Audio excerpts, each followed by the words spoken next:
and may the Lord continually protect you. Yes, mwabibonye ko umubyeyi wacu yahageze.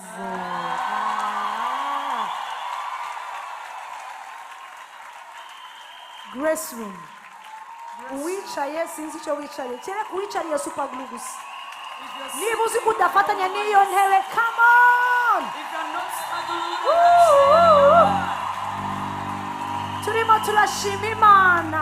We are thanking the Lord. Ubu turi mu mashimwe akazi. We have made great testimonies.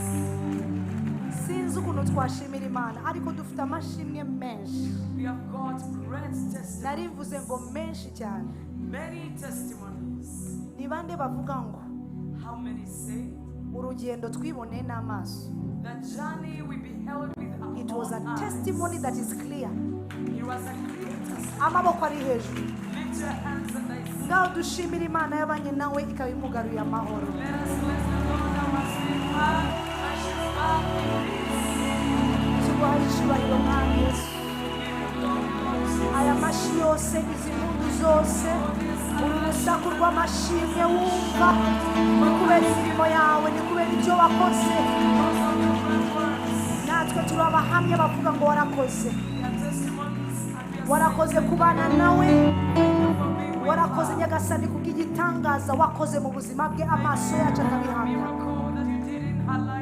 tuguhaye icyubahiro ko yongeye kugaruka amahoro utwemerere tugushimire umushumba waduhaye umugaruye amahoro aya ni amashimwe y'abana bawe abari hano n'abari online n'abazakurikira nyuma turavuga ngo thank you Lord.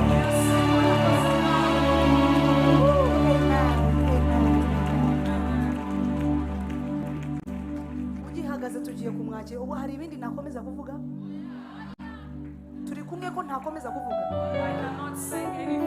ubu nashoje tugiye kwakira umubyeyi wacu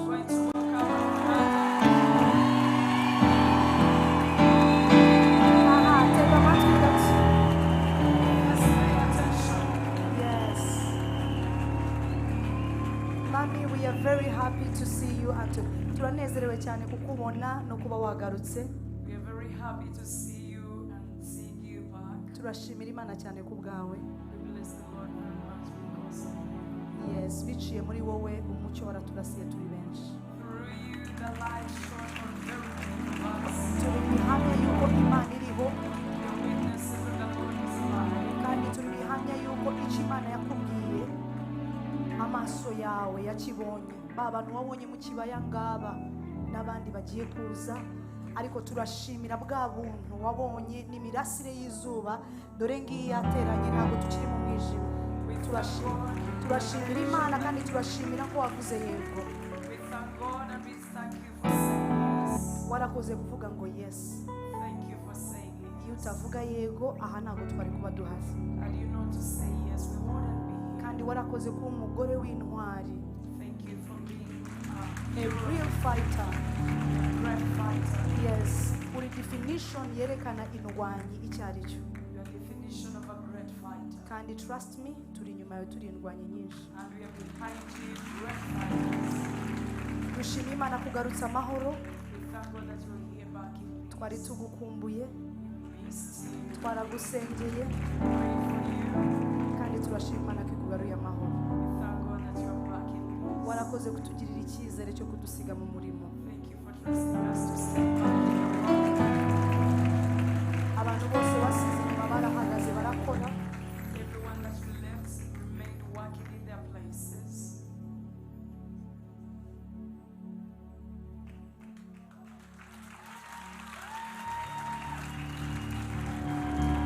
Imana ibahe umugisha. Abantu mwahagaze mu murimo w'Imana in the absence of our mother. God bless you. The people that stood in the work of God in the absence of our mother. Nta kintu na kimwe cyahagaze kuko udahari. There is nothing that God had to stand still because intercessors barasenze. The intercessors interceded. Diaspora barahagaze. Diaspora stood. Abari muri media, abari mu mirimo itandukanye, protocol, security, buri muntu wese yakoraga akorera Imana ye. Media, protocol, security, worship team. Warakoze kudutoza neza. Thank you for training as well. Staff barakoraga amanywa nijoro. Staff was working day and night. Imana ibaha umugisha abakozi b'Imana mukorera hano. The Lord bless you, servants of God. Mwarakoze guhagarara.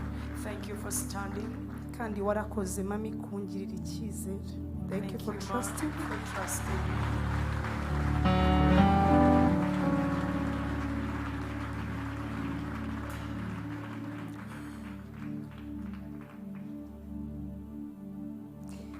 Thank you for trusting me with the people of God. Thank you for trusting me with this microphone. Thank you for trusting me. Warakoze. May the Lord bless you.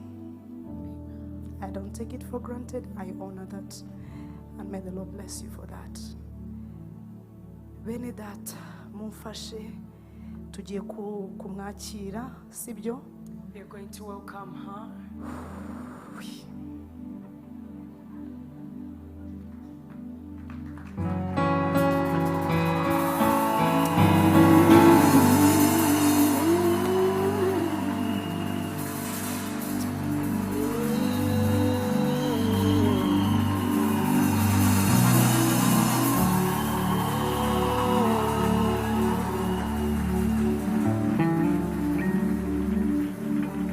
Mother, you're welcome. You're very welcome. We love you so much. We honor the grace over your life. Oh, yes. Thank you. Thank you so much for saying yes. Come on, Grace.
This is a note of thanks. Iravuga ngo to our mother. Once again, congratulations on the new baby born. Your absence was felt, and we are excited to have you back with us. We thank you for saying yes to the call of God. And because of that, many of us have been delivered and blessed. We express our heartfelt appreciation for your unwavering commitment to Grace Room Ministries, to have touched our lives in a tremendous way. We pray for you. We love you very much. Isahaya Jess.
wacu ahawe ikaze siko bimeze. You're welcoming a mother.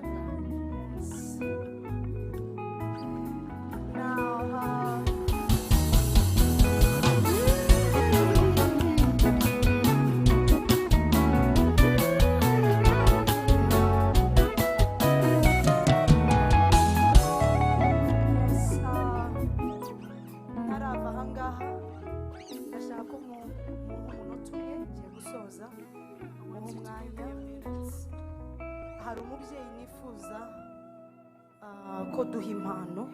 there is a mother that I want us to give a gift kuri uyu munsi udasanzwe. on this special day. Yes, yageze hano. It is here. Uyu mubyeyi, This mother, she's very important. yes, No mubyeyi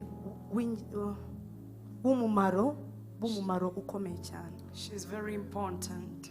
Yabaye umumaro mu buzima bw'umubyeyi wacu. She has been very important in the life of her mother. And this is Mama Amanda, please come.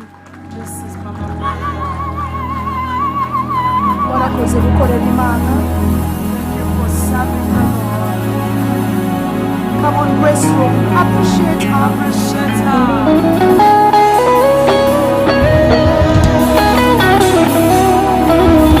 Grace room. Narifuze ngo tumushimire Mama Amanda.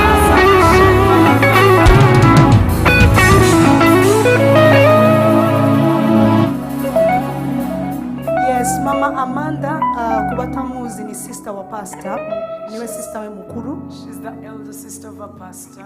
Ariko ntacyo atakoze. Cy'umubyeyi akorera umwana we wabyaye.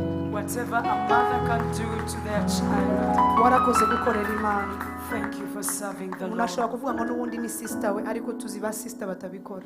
You would say it's obvious, it's our sister, but we know some of the sisters who cannot do this. Biriya ntabwo wabikoze as a sister, wabikoze umukozi w'Imana kandi warakoze guhagarara. You didn't do that as a sister, you did that as a servant of God. We appreciate you so much. God bless you. God bless you. God bless you. Over to you, Mother. Grace room.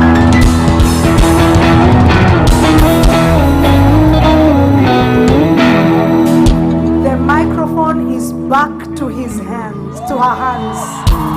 Your holy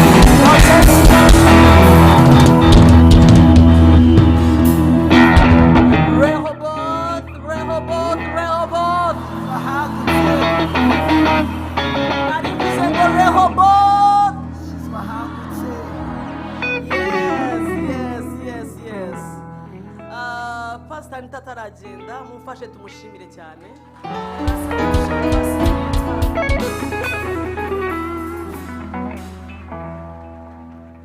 Abamwise Mam Dogo ntabwo bibeshye. Mam Dogo is a true of her name. Ni Mam Dogo the truth of her name. Mam Dogo niwe ukubita ibiboko. Mam Dogo niwe. She's a little auntie. She's an auntie. Ntavuze She's a little byinshi. mother. She has spoken much. Mushobora kurambura ibiganza mukavuga ngo Imana. Lift your hands and say, may the Lord bless her. Imana mumugisha mwinshi. The Lord bless her mightily. Afite umutima wa zahabu.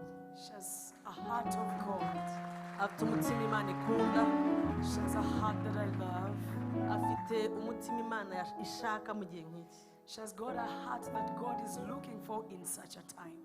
Nta kuntu nabona ashimira Imana kubera ubuzima bwe. I can't have a way of thanking God for her life. Ariko nimwongere muvuge ngo Imana imutunguze neza mu izina rya Yesu. You say, may the Lord surprise her with goodness in Jesus' name. Mumfashe yegere hano. Mumfashe mwegeze hano. Hanyuma bamutambuke neza bamuhereze.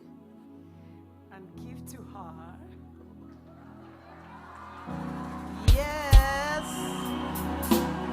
Yes. Come on, grace room. Muziki yo gukora.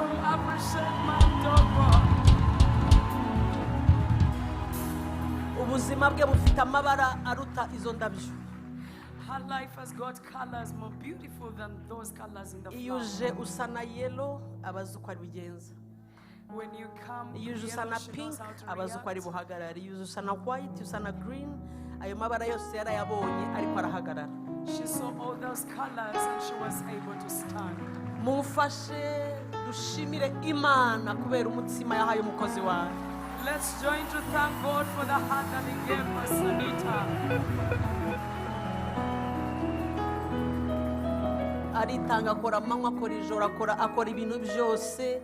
Naramubwiye ngo injira muri bisi yitwa Shira Umuteto. She does everything day and night, and I told her to enter in a bus that is called Shirumuteto. Ayinjiramo rwose arayitwara. None nuba ahubwo agiye gukomeza yitware cyane. She's actually going to drive it again. May God bless you so much. God bless you so much. Turakurekuye jya mu giterane muri Christ Kingdom. Go to the conference. Please go. Go to Christ Kingdom. Hanyuma mumfashe dushimire umutware wanje nubwo adahari ariko mumfashe tumushimire cyane. Let us appreciate my husband in his absence. Ndamushimira bikomeye cyane Pastor Kabanda n'intwari ya Kristo. Zina ko tugomba kuguruka. All the servants of God in the restaurant. Mwarakoze guhagarara bikomeye cyane. Thank you for standing. Diaspora leaders, God bless you so much. Diaspora leaders, God bless you. Worshippers, you're the best. Worshippers, you're the best. Imana ibahe umugisha murakoze guhagarara.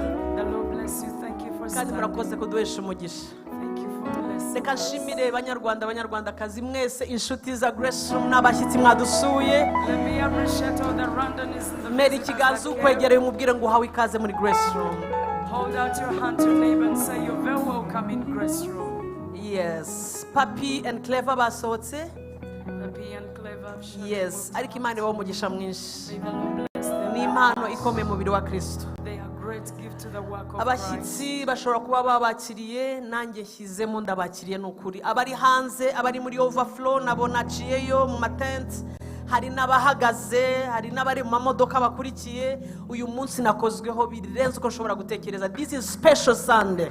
Visitors, I welcome you again. Those that are in their vehicles, those that are following, those that are standing, God bless you very much. This is special Sunday. Ndifuza no gushimira abana banje. I want to appreciate my children. Yes, nari ngiye gukomeza ntabavuze hano hari umwe. Blessing, can you please stand up? I have one here. Blessing, please stand up. Uyu niwe mfura yanjye. She's my firstborn. Ashobora gutambuka vuba. Come up, please. Ahagarariye abandi. She's representing others. Yes. Please be quick.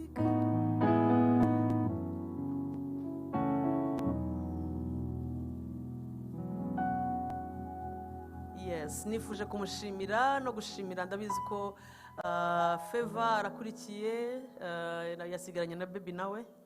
I want to appreciate Abandi bo basigaye bamusakuriza. The others are remaining shouting for the baby. Ariko nifuje kubashimira cyane mu buryo bwinshi nashobora kuvuga. Uyu we kandi na security wanjye. But I want to appreciate them in various ways, and this is my security. Yihaye akazi ka security. Okay, yahawe n'Imana akazi. The Lord gave her a job. Ka security na protocol. With security and protocol. Kandi arabikora neza. She's doing well. Cyane. She's doing very well. Nuko afite amategeko menshi gusa ariko ubundi byari byiza. But she's doing good. God bless you so much. You're so beautiful. In and out. I'm so proud of you, baby. I love you so much.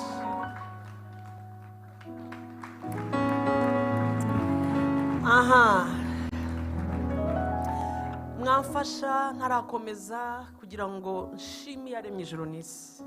Nshime umwami wanjye, nshime uko niko mwamfasha gushimira Imana yanjye yabanye nanjye amezi 9 imu mwana muzima mpava amahoro sinahasigara bijya bibaho. Umwana ntiyahasigara bijya bibaho. Mubinkorere tuzamuye ibiganza tuvuge ngo warakoze mwami. Let's lift our hands to say thank you, Lord. Guhaye icyubahiro mwami. I give you glory, Lord. Hejuru y'ibindi byose. Above all things. Ni wowe. You are. Ni wowe mwami. You are the Lord. Narakubonye. I saw you. amezi 9 yose. The 9 months. Nigiye numvaga ngiye kurekeraho. When I was about to stop, warambwiraga ngo genda ndakubera imbaraga. He told me, continue, I'll be your strength. Nigiye bitari gushoboka. And when it was impossible, warambwiye ngo hari umwe uri buhawe ubuzima bwe Yesu. He told me there is one that will give their life to Christ. Urankomeza kugeza ku mezi 9. You strengthened me until the 9 months. Mu bihe bikomeye ubana nanjye amajoro n'amanywa. The hard times you were with me day and night. Kuri kiriya gitanda nyevaho mwami umwana. On that baby, I left it and you gave Ndi me. wa mugore wagarutse kugushima. I am the lady that is coming to say thank you. Nagarutse kugushima mwami kubera umugisha w'urubyaro. I mean to thank you because of the blessing of children. Nagarutse kugushima kubera umugisha w'urugo. Thanking you for the blessing of marriage. Muri imyaka 20 In the 20 years, uhaye icyubahiro mwami. I give you the glory, Lord. Garutse kuvuga ngo urakoze Jehova. Coming back to stay, thank Muri you, imyaka Jehovah. 5 Grace Room imaze. In the 5 years of Grace Room existence, Ndagushimiye cyane I thank you very kubwa much Grace Room. for Grace Room, Ibyo urimo urakora nibyo wakoze. all that you're doing and Nibyo for, ugiye that gukora. and for what you're about to do. Ndagushima kubwa Jubilee Revival Assembly. Thank you for Jubilee Revival Assembly. Icyo urimo urakora nicyo ukomeje gukora mwami. What you're doing and what you're yet to do. Ushimiye mwami Imana kubw'abaganga bose twagendanye urwo rugendo. Thank you for the doctors and Ubaha moved with the umugisha. journey. Bless them. Ndabasengera umugisha wawe mu izina rya For Yesu. your blessing over them in Ushimiye kubw'igihugu cyiza waduhaye. Thank you for the beautiful Turagushima nation you kubwa gave amahoro us. uduhaye mu gihugu. Thank you for the peace in the Tugushimiye nation. igihugu cy'umugisha waduhaye mwami. For a blessed nation that you gave us. Tuzamuye amajwi tuvuga ngo urakoze. We lift our voices. Urakoze kubera ubuyobozi bwiza. Thank you for the wonderful leadership. Urakoze uhabwa icyubahiro. May you be glorified. Mwuka wa data Spirit of the Father. ndaselebra presence yawe muri Celebrate Grace your Room. presence in restaurant. Nubashye kubaho kwawe. I honor your presence. Twubashye kubaho kwawe. We honor your N'uyu presence. mugoroba Even tonight. umutima wanjye urizeye kandi urarebesha amaso ibyo wambwiye byose. My heart believeth and I can see what you told me. Urakoze kubera ingabo z'abamarayika bari hano hantu. Thank you for the host of angels in this place. Urakoze kubera igicu gitwikiriye ubwoko bwawe. Thank you for the cloud that is covering Urakoze kubera umuryango mushya ukinguwe mu buzima bw'abana you. bawe. Thank you for the new door opened in the lives of your Urakoze guhagurukiye ku mwazi umwanzi. Thank you for your reason to shame the enemy. Urakoze ko buri jisho ryose ribonye na buri gutwi kose kumvise. Thank you for every eye has seen and every ear has Ko heard. agakiza gaturuka ku mwami Imana. The salvation comes from the Lord. Tuzamuye amajwi yacu tuguha impundu tuguha amashyi tuvuga ngo urakoze mwami.